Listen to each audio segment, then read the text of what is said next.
Auto চালিয়ে স্ত্রীকে ডাক্তারি পড়িয়েছেন স্বামী, ডাক্তার হওয়ার পর বিয়ে করেছে তার পরকীয়া প্রেমিককে। প্রিয় দর্শক, হৃদয় বিদারক এই ঘটনার বিস্তারিত জানতে তাদের কাছে যাই। আচ্ছা ভাই, এদিকে আসুন। আপনি তো সেই হতভাগ্য অটোওয়ালা, রিক্সাওয়ালা। ভাই কি হয়েছে বিস্তারিত বলুন একটু। ভাই হওয়ার আগে আমি পায়ে ধরি ভাই, আমার বুক বুঝুন ভাই। দেন ভাই, আমি রিক্সা চালাইছি ভাই, রিক্সা উঠুন। চালা কষ্ট করে আমার বউটাকে আমি ডাক্তার বানাইছি। এখন আমি সুখী সংসার করব, এই সময় আমার বউ আর একজনে বিয়ে করে সংসার করতেছে ভাই, এটা কি মাইনে নেওয়া যায় ভাই? বলেন কি? ভাই, আপনি পায়ে ধরি ভাই, একটু বুঝান, আপনি সম্মানী ব্যক্তি ভাই, আপনি একটা সাংবাদিক মানুষ ভাই, আমার এই ফয়সালাটা আপনি করে দেন ভাই। মানে আপনি কখন বুঝতে পারলেন যে আপনার স্ত্রী আপনাকে ডিভোর্স দিয়েছে, আরেকজনকে বিয়ে করেছে?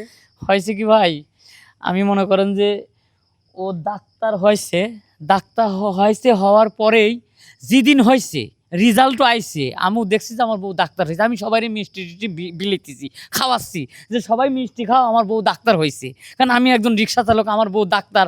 আমি তো মনে করেন যে ভাই অনেক খুশি হয়েছি। তারপরের দিনই আমি আমার বউ খুঁজে পাইনি। কে রে, আমি সব জায়গায় যাইতেছি, সব জায়গায় মোবাইল করতেছি, কোনো জায়গায় আমার বউ খুঁজে পাচ্ছি না। এরা আমার ডাক্তার বউ, ছোট মানুষ তো লয়, আমার বউ হারা গেল, আমার তো মানুষ সব চলে গেল। এখন খুঁজতে আইসি দেখি কি এই পারভেজ নামের এই ভাই তাক বিয়ে করে ফেলাইছে। আচ্ছা, এই পারভেজ নামক এই ভাই আপনার স্ত্রীর সাথে আগে সম্পর্ক ছিল কি ছিল না, এরকম কিছু আপনার নজরে পড়েছে কখনো? না, আমার নজরে পড়ে নাই। আমি যখন খুঁজতেছিলাম তখন ওরা বান্ধবী আসিল, আমার কইলো কি যে ভাই, দুলা ভাই, আপনি যেহেতু রানী খুঁজতেছেন, রানীর সাথে আবার হলো পারভেজ ভাইয়ের একটা সম্পর্ক ছিল, হ্যাঁ, ভালো একটা বন্ধুত্ব ছিল। কোন পারভেজ ভাইয়ের বাড়ি কোনে আমাকে সব ঠিকানা দিল, এই ঠিকানা মতো এসে দেখি যে আসলেই অকামটা করে ফেলাইছে। তা আমার কথা ভাই, আমার বউ বিয়ে পারভেজ ভাই করছে, আরো 5 জনে করলি ভাই আমার সমস্যা নাই, কারণ আমি অনেক কষ্ট করে অনেক ভালোবেসে তাকে বিয়ে করছি ভাই। আমি অনেক মনে করেন যে ভাই তার মানে ফ্যামিলির মানে সবাই আমাকে মত দিছে বিয়ে করে, আমার পরিবারও দিছে, তার পরিবারও দিছে। হ্যাঁ, আমি কষ্ট করি তাকে ডাক্তার বানাইছি।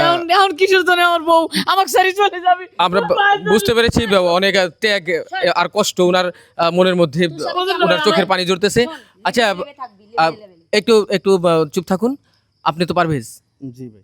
আপনি জানতেন যে এই রিক্সাওয়ালার স্ত্রী এটা তাকে খুব কষ্ট করে পড়াশোনা করিয়ে ডাক্তার বানিয়েছে, এটা কম কথা না।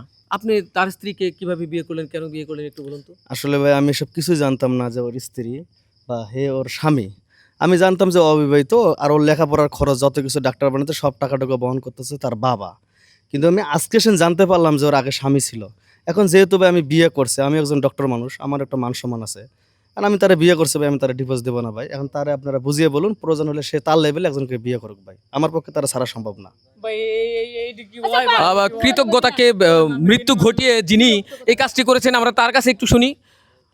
আপনার জন্য আপনার স্বামী যা করেছে, এটা কিন্তু সচরাচর হয়ে যাওয়া কোনো ঘটনা না, এরকম ঘটনা রেয়ার, এটা হয় না।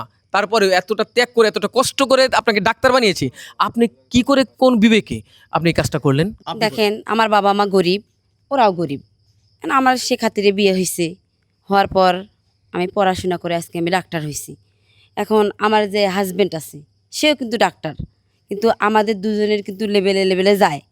আর যখন ও স্বামী ছিল, একসময় ছিল ঠিক আছে, সে আমাকে পড়াশোনা করাইছে, এত দূরে নিয়ে আসছে, আমি ডাক্তার হয়েছি, তার কাছে আমার একটা চিরকৃতজ্ঞ, আমি থাকবো তার কাছে।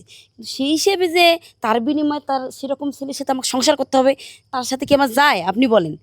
কিন্তু আমার প্রশ্ন হচ্ছে, সে আপনার জন্য যে ত্যাগ করছে, সে আপনার জন্য যা করছে, তার বিনিময়ে কি আসলে কি সে কিছু পেতে পারে না? না, পেতে পারে না। তার বিনিময়ে কি পেতে পারে? আমি তো একবারেই বললাম যে তার কাছে আমি চিরকৃতজ্ঞ থাকবো। তাছাড়া সে রিক্সায় তার চড়বো, 20 টাকার জায়গায় নাই 50 টাকা দিলাম, বা 500 টাকার জায়গায় 1000 টাকা দিলাম, এটুকুই। এখন আমার হাজবেন্ড সে আমাকে ছাড়বে না, আমিও তাকে ছাড়বো না, কারণ সেও ডাক্তার, আমিও ডাক্তার, ওর সাথে কি আমার যায়? এখন আপনার শুনুন শুনুন ভাই, যেহেতু আপনার স্ত্রীর অন্য আরেকজনের সাথে বিয়ে হয়ে গেছে, আপনি উঠুন প্লিজ, উঠুন, উঠেন ভাই। সুপ্রিয় দর্শক, আপনারা দেখতে পাচ্ছেন, আসলে বিষয় এটাই হচ্ছে, তার জন্য এত কিছু করলো, ত্যাগ স্বীকার করে নিজের কষ্ট করে তাকে ডাক্তার বানালো, নিজের স্ত্রীকে, আর নিজের স্ত্রীর কী ব্যবহারটা করলো। এজন্যই প্রাতিষ্ঠানিক শিক্ষাই শুধু শিক্ষা নয়, মানুষের মধ্যে মানবিক শিক্ষা থাকা উচিত। যার মধ্যে মানবিক শিক্ষা নেই, তার কিন্তু প্রাতিষ্ঠানিক শিক্ষার কোনো মূল্য নেই। প্রিয় দর্শক, আমরা ভিডিওটি তৈরি করেছি, এরকম ঘটনা কিন্তু আমরা দেখি অনেক সময়। এই ঘটনা যেন না ঘটে, তার জন্য আমাদের প্রত্যাশা রইল। আমরা পরবর্তীতে ভালো ভিডিও নিয়ে, আরও ভালো ভিডিও নিয়ে আপনাদের সামনে হাজির হব। সে পর্যন্ত ভালো থাকবেন, সুস্থ থাকবেন। আল্লাহ হাফেজ।